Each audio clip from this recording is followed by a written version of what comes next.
Welcome to Campo and Joe. Joe C., Dave Campo. We're doing things a little different today. We're coming to you from the Sports Lounge. This is the top of the 11th, Coach, so welcome to the Sports Lounge. This is beautiful. Joe C., this lounge of his is immaculate. If you really get to look at everything that's in this place, you can't believe what he's got going here. Well, you and I will have to hang out here and tell a few stories, but right now let's get to Campo and Joe. We've got the Hall of Famer 71 hanging behind us, so let's talk some Jaguar football. And it's brought to you by Beaver Chevrolet. We want to say thanks to Brett Morgan and the boys over at Beaver Chevrolet for bringing you Campo and Joe, and you'll be able to check out Coach a couple times a week on XL Primetime and, of course, right here on the podcast. Thanks to Beaver Chevy. Log on to beaverchevrolet.com, and they'll wow you. How about we wow them with some of our thoughts? Absolutely, and unfortunately, it's a tough week, but we've got better things coming this next weekend. All right, so let's go back. We're going to look at this Philadelphia game, and this is a game which you all know. You're Jaguar fans. You're watching this. They jump on Philadelphia early with sudden change plays, Cisco taking it to the house, and then going up 14-0 against a very good Philadelphia team. So start there as far as at least getting up on the scoreboard early, but then not being able to hang out. Well, I think the one thing it shows, Joe, is that this football team's different than some of the past. We've always, the last couple of years, been slow starters. Mm-hmm. This football team has a tendency to start fast, and obviously it didn't work out in this particular ball game. But when you start fast and you get a jump like that, pretty good chance you're going to win the football game the majority of the time. I've been dying for this team to play with the lead. I'm harping on them like once you go up a couple of scores in a football game, you can start to dictate what happens. You can start to put pressure on them defensively. But stopping Jalen Hurts is just a whole nother animal. So I'm not going to ask where it went wrong because I know it went wrong with some turnovers, but that's too good of a football team to let them come back and get back in that football game. Yeah, obviously when you turn the ball over, they were on a drive, the third drive, had an opportunity to score at least 3 points, but, the way they were moving the football, I was counting on them going ahead down and scoring another touchdown. He missed the long takeoff. Trevor missed the long takeoff to Agnew, and that was the start of the end because then he got flushed out of the pocket, fumbled the ball, and of course they took the turnovers to the house most of the time. Yeah. All right. Let's spend a little bit of time on the actual turnovers because you went into you're a former head football coach. You took a deep dive on this. There are only so many opportunities in football games where you can have winning plays. You can't have losing plays. So let's go to the 5 turnovers. Well, first of all, the 4 fumbles. That's a tough situation. The one on the quarterback sneak. I can understand that one because I've seen that happen when it's a dry day. But you got a rookie center, you got a second-year quarterback. He had a pretty good front that they were going against, so he felt like he had to get going, and it looked like he just didn't secure the football before he went. The ones that concern me, the other 3 fumbles, there's a common theme in it.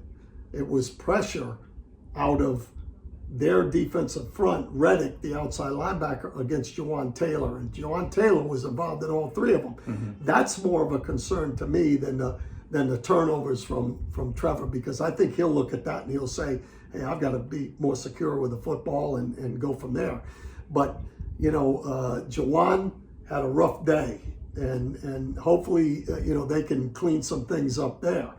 The interception, that's on Trevor all the way. They had an opportunity there. They were in close proximity, had a chance to score another touchdown, had the guy open. He just waited a little too long, and he stared him right in and gave the corner a chance to come off the post. All right, so let's go to the play that you're talking about. And what you just said was that Trevor Lawrence is staring guys down. Now, look, I'm not putting a whole lot of pressure on him like he's been in the league for a long, long time.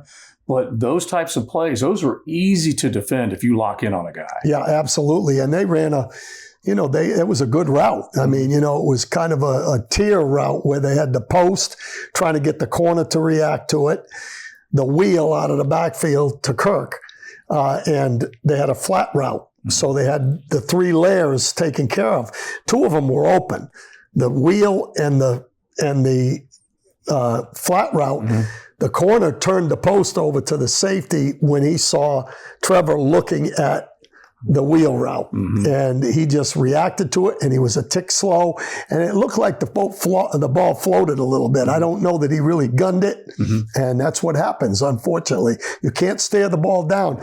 Defenses are too fast. Yeah, it's amazing how crafty they are, how good they are, and how they can shift coverage if they see you make the smallest of mistakes. So when you're talking about Trevor Lawrence, after 2 really good football games, he was averaging close to 70% completion percentage over the first 3 games. That's even including the game against Washington. And his 8-to-2 touchdown to interception ratio was pretty solid. Now, he's rattled coming out of this game. He turned it over 5 times. He knows that there's a lot of him in the loss. How does he rally? How does he rebound from this? Well, first of all, I think he's a young guy, but he's smart enough to look and see, and he's being pointed out by the staff on where things went wrong. And, he's going to have to compartmentalize where he's at and just say, hey, that was a blip in the screen, and I've got to get better, and I've got to protect the football. I've got to be concentrating on it more, and he could take care of it himself, in my mind. Yeah, I feel like he's a piece of clay still in a lot of ways, and Doug Peterson's shaping him, molding him, and getting him to understand. And look, there's teaching moments that come out of this that you just simply say, okay, let's go to the tape. Let's learn some tough lessons here, and it falls under the heading of, TLD, the lovely Diane, who I love to death. But whenever I get in trouble, I always say to myself, well, note to self, I'm not going to do that again. Yeah, exactly. And Trevor needs to. Man, you've learned that at a young age. I'm trying. But Trevor needs to go, I'm not going to do that again. Absolutely. And I thought Leon Searcy in many of the primetime show, he's made the comment that, my bad doesn't work in the National Football League. You're paid to do things right. And all the team cares about is don't do it again. Right. That's it. Now, when you talk about Juwan Taylor not setting properly and getting blown back into the quarterback, that's something that he has to really, get better at for sure. Yeah, you get the feeling that Trevor has some fixable mistakes. Well, let's get to Juwan Taylor. This offensive line for the last couple of games has held up pretty well. They've created a nice pocket for Trevor. We're even seeing Trevor start to step into the pocket a little bit more. But Juwan Taylor got worked multiple times in this football game. Yeah, I think Juwan has a tendency to set too easily and not get his punch out quick enough. And a lot of times he's set right where the quarterback is, depth-wise. If the quarterback can't step up, he has a problem, and they put pressure up inside with Davis and that inside group of guys. They put enough pressure where he couldn't really step up. Right. Well, when you get bull rush back into him, he has nowhere to go. And let's make it clear, not just the last play where Juwan Taylor basically was put on skates. 7 took 75 and just started rolling him backwards. But that wasn't the only one that he basically couldn't hold up. Even all 3 of the fumbles, other than the snap, was a problem with him. Even the one where Trevor just dropped the ball, he was flushed out of the pocket because of the pressure on him. Now he was going against a pretty good pass rusher in Reddick. Right. Again, I don't know every team's going to have a Reddick.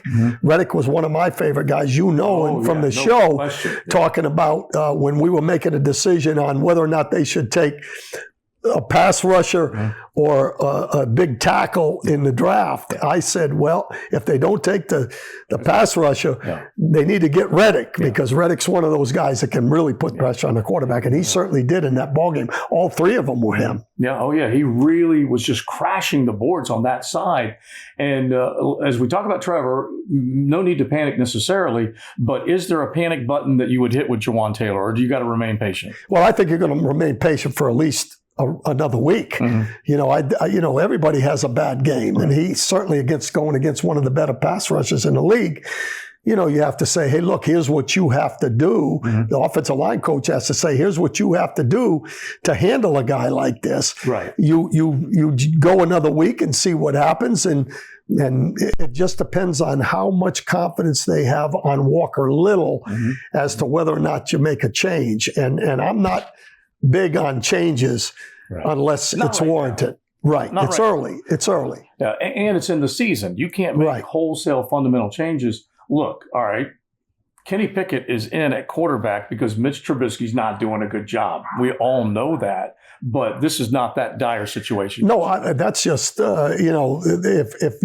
Trevor's proven what he can do against two really good football players the last 2 weeks prior to this one. Right. There's no question that he's going to grow and he's going to be successful. When you make a change at quarterback, that's it. Right. You don't come back. In college football, sometimes you make the change and you bring the guy right back. In the pros, once you make that change, that's it. There's no way you're going to make a change with Trevor Lawrence because he's proven what he can do. Yeah. He just has to redo it and do it this week against the Texans. We got to hit the Texans and the Colts, which are two really big AFC South battles. But hit me with the running game. Were you okay with it? Because we didn't see ETN through the entire first quarter. And then finally they started working him in. James Robinson, you and I were talking about this. That was an Eagles front that you should have been able to rush a little bit more against. Were you okay with that balance? And it was fairly even. They just weren't successful. Well, they only had 42 plays. And Doug Peterson has already mentioned that when you're in a situation like that and you don't have that many plays, it's hard to get the ball to all your best players, all the time with 42 snaps. Right. My concern was that if you look at what the Eagles did, when they figured out that they were going to have a tough passing day, they just emphasized the run. Yeah. We didn't do that. And of the 10 drives that we had in the game offensively, there were 5 of them where there was a drop involved in it. Right. Drop pass. That killed so that ought to say to you as a coaching staff, we're not handling the rain very well, because I guarantee you that Kirk and Jones, Marvin Jones, they don't drop passes, right? And they dropped a number of them. So the only thing I would say is, when you're the head coach and you're the play caller, there's a lot of things going through your mind. Right. As a play caller, you're thinking ahead. You're not thinking behind. True. Okay? And then when the defense is on the field, you're actually, if you're the play caller and a quarterback guy, you're actually coaching. You're not thinking about necessarily, what have I done to this point? They don't look back. Well, somebody on the staff has to say to them, hey, look, James Robinson's only touched the ball 8 times. Right. And that's something that they will get better at. Remember, this is a new staff, even though they're doing a great job, in my opinion. Right. It's a new staff, and those kind of things work themselves out communication-wise during the course of the season. We got to remind ourselves that. But Doug Peterson's such an experienced play caller. Press Taylor is a brand new offensive coordinator. You got Mike McCoy, former head coach, who's the quarterback coach. Jim Bob Cooter, I love Jim Bob. And all those guys that try and get them all working together. But as well as I do, Coach, if Urban Meyer and his offense were only getting off 42 plays, we'd be extremely critical of them. Oh, absolutely. And it's just one of those days. Yeah. You turn the ball over 5 times, you're not going to have enough opportunities. No. And Jalen Hurts and them got well after that adversity early. And go back to what you were talking about. Nick Sirianni called a good game.